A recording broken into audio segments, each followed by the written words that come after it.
Mois et demi après la rentrée universitaire, le Solidaribus reprend du service sur les campus messins pour aller à la rencontre des étudiants en situation de précarité. Sophie Mercier et Emmanuel André sont montés à bord. Gel douche pour moi. Oui, du gel, du Le gel. Solidaribus rouvre ses portes sur le campus du Technopole. Des aliments y produits de première nécessité pour 1 euro symbolique, distribués tous les mercredis à 13h30. Un soulagement pour ces étudiants au budget serré. Moi, je mange pas trop. C'est pour ça que j'économise le plus possible.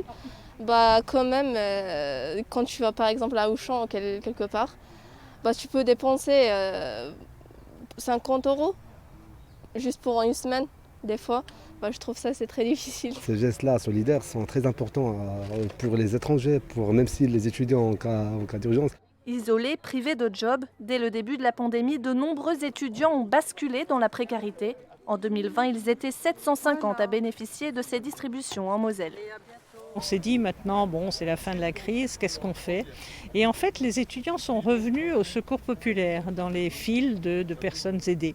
Donc en nous disant, mais quand est-ce que vous reprenez sur les campus? Donc il y a un vrai besoin encore, alors qui est peut-être moins criant sur le plan alimentaire, mais un besoin d'être écouté. Est-ce que vous aimez les romans policiers, visiblement?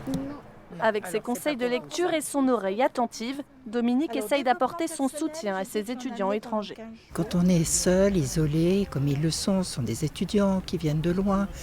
Ils n'ont pas toujours l'occasion de pouvoir poser des questions, de dire leurs difficultés. Donc je pense que c'est très important qu'on ait ce lien. Bien sûr, distribuer, c'est bien, mais c'est d'aller au-delà. Le Solidaribus poursuit sa tournée les mercredis à 15h sur le campus du Solcy et espère pouvoir s'installer prochainement sur le campus Bridoux.